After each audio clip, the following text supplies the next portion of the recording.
Circuits. Question. Fifth question. Why resistor is known as non-reactive components? तर रेजिस्टरला non reactive component असं का म्हणतात? तर ह्याचं कारण काय, तर त्याची व्हॅल्यू ही एसी सर्किटमध्ये चेंज होत नाही. जरी फ्रिक्वेन्सी चेंज झाली तरी सुद्धा रेजिस्टन्सची व्हॅल्यू, रेजिस्टरच्या रेजिस्टन्सची व्हॅल्यू ही चेंज होत नाही, म्हणून त्याला नॉन रिॲक्टिव्ह कॉम्पोनंट्स असं म्हणतात. In AC circuit, the resistor value of a resistor remains unchanged even if the frequency of the AC supply change. आता इथे समजा हे सर्किट जोडले आपण, इथे एसी सप्लाय दिलेला आहे, 6 ओहमचा आपण रेजिस्टन्स लावला, ह्याच्यातून करंट किती फ्लो होणार आहे, I equal to VRMS divided by, ही जी व्हॅल्यू असते ही VRMSच असते. तर 12 divided by 6, 12 volt divided by 6 ohm equal to 2 ampere. The current flowing through the circuit is I equal to 2 ampere. जर आपण सिग्नल जर काढले, व्होल्टेज आणि करंट ह्या दोन्हींचा जर आपण सिग्नल काढले, वेव्हफॉर्म काढला, तर तो ह्या प्रकारे येणार आहे. तर इथे डिफरन्स काहीच नाही, म्हणजे फेज अँगल काही नाही व्होल्टेज आणि करंटमध्ये. इथून व्होल्टेज वाढलं तर करंटही वाढतो, हे आपल्याला ह्या डायग्रामवरून दिसतंय. ही जी वेव्हफॉर्म आहे ही व्होल्टेज सिग्नलची आहे आणि ही करंट दाखवते. तर इथे आपल्याला दिसतंय की व्होल्टेज वाढलं तर करंट पण वाढतं आणि व्होल्टेज कमी झालं तर करंट पण कमी होतो. ही वेक्टर डायग्राम आहे. I equal to 2 ampere and V equal to 12 volts. There is no any phase angle between voltage and current. Therefore, resistance does not affect phase angle between voltage and current. Therefore, resistance is called as a non-reactive components. While inductor and capacitor are known as reactive components. Inductor आणि कॅपॅसिटरला मात्र reactive components म्हणतात, रेजिस्टर्सला non reactive component असं म्हणतात. Question 6. Compare inductive reactance with capacitive reactance. इथे आपल्याला inductive reactance आणि capacitive reactance यांची काय करायची, तुलना करायची. आता इंडक्टिव्ह रिॲक्टन्स कशाने डिनोट करतात, एक्सएल इंडक्टिव्ह रिॲक्टन्स, आणि कॅपॅसिटिव्ह रिॲक्टन्स एक्ससी. ते दोन्ही मेजर कशात करतात, ओहम मध्येच करतात. त्याचं युनिट काय, ओहमच आहे. आणि एक्सएल म्हणजे काय, 2πfL, आणि एक्ससी म्हणजे 1/2πfC.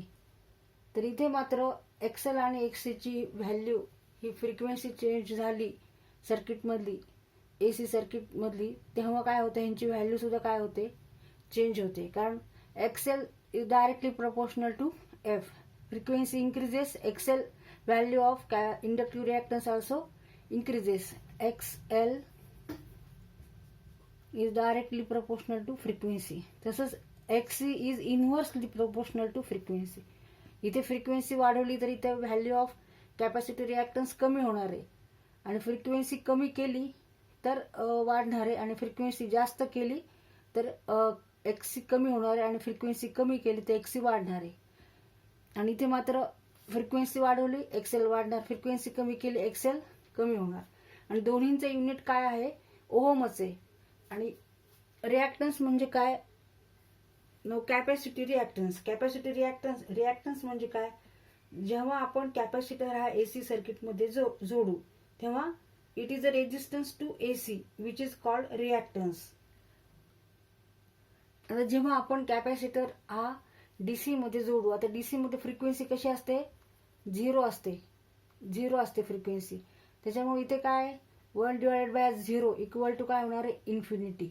एक्ससी equal to infinity. केव्हा, जेव्हा डीसी सर्किट आहे तेव्हा. पण जेव्हा आपण एसी लावू तेव्हा काय होणार आहे, म्हणजे in DC circuit capacitor is काय, open, acts as a open. आणि इन एसी सर्किट मात्र कॅपॅसिटर कसा बिहेव करतो, तर शॉर्ट होतो तो. And also capacitor produces 90 degree phase shift between voltage and current, where current leads voltage by 90 degree. आता ते जर इंडक्टर आपण डीसी मध्ये लावला, डीसी मध्ये समजा इथे इंडक्टर लावला, तर तो कसा बिहेव करतो,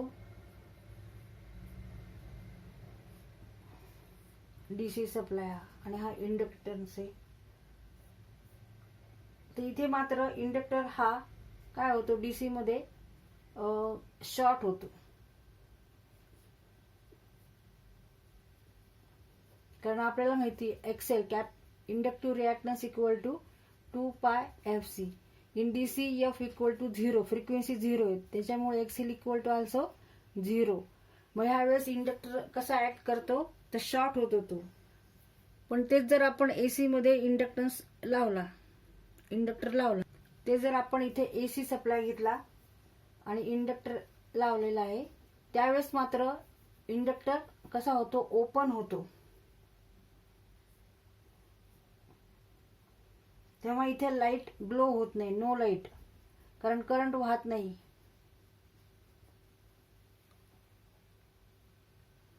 आणि इंडक्टर काय करतो, फेज डिफरन्स करतो व्होल्टेज आणि करंट मध्ये. 90 degree phase shift between voltage and current. Inductor also produces 90 degree phase shift between voltage and current, but here current lags voltage by 90 degree.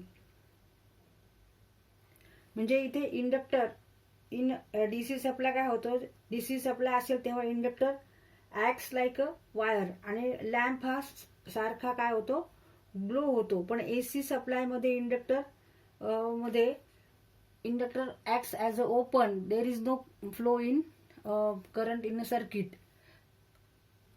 And when inductor connected across AC supply, then lamp does not glow because it opposes AC current and it is said that inductor is open. Now comparison between capacitive reactance and inductive reactance. The capacitive reactance denotes as like this XC and inductive reactance denotes as like this XL. C for capacitor. Now it is the opposition of capacitance to AC current. It is the opposition of inductance to AC current. The formula XC equal to 1 upon 2 pi fc and XL equal to 2 pi fl. इथे F काय frequency आहे आणि C value of capacitor. इथे F frequency आणि L value of inductor.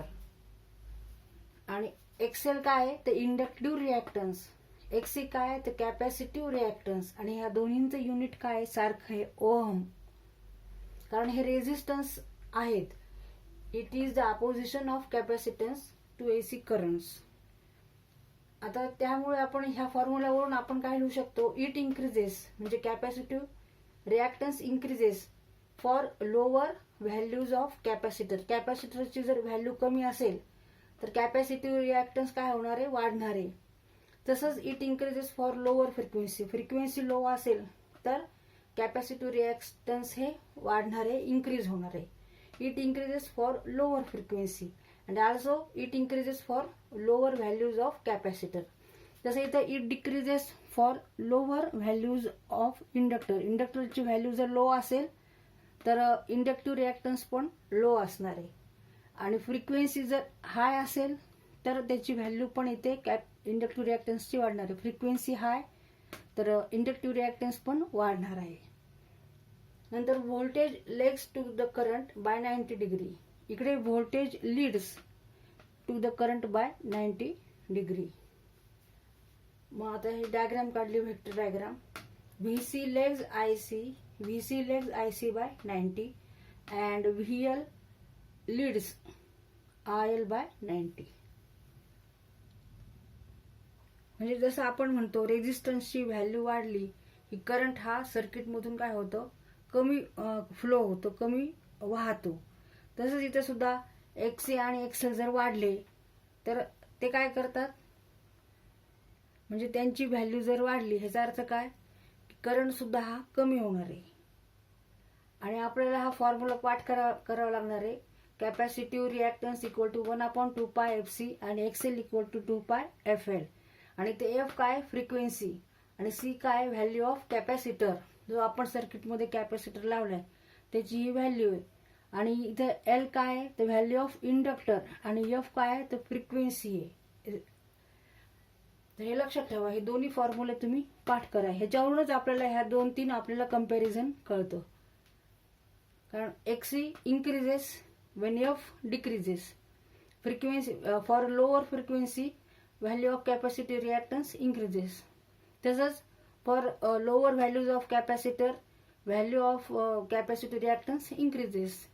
तसंच इथे frequency वाढली तर एक्सेल वाढणार आहे. Inductive reactance increases when frequency increases, and also when value of inductor increases then inductive reactance also increases.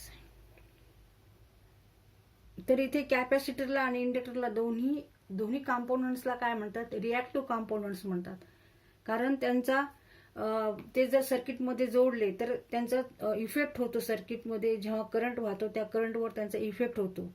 कारण एसी सप्लायमध्ये काय असतं, फ्रिक्वेन्सी चेंज होते, कॅपॅसिटरची व्हॅल्यू चेंज वगैरे झाली, फ्रिक्वेन्सी चेंज झाली की ही कॅपॅसिटिव्ह रिॲक्टन्सची व्हॅल्यू पण चेंज होते. तसंच जेव्हा एसी मध्ये आपण इंडक्टर जोडू, फ्रिक्वेन्सी चेंज झाली तर इंडक्टिव्ह रिॲक्टन्स ऑल्सो चेंज.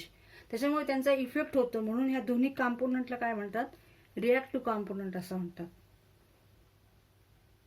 आणि अजून इन डीसी सर्किट कॅपॅसिटर कसा असेल, जर आपण डीसी मध्ये कॅपॅसिटर जर जोडला तर डीसीची फ्रिक्वेन्सी किती असते, 0 असते. त्याच्यामुळे इथे कॅपॅसिटी रिॲक्टन्स किती येणार आहे, 1/0 इक्वल टू इन्फिनिटी. म्हणजे तिथे ओपन राहणार आहे ते सर्किट, म्हणजे सर्किटमध्ये करंट हा फ्लो होणार नाही. जर आपण कॅपॅसिटर डीसी सप्लायला जोडला तर सर्किटमध्ये हे करंट हा वाहणार नाहीये.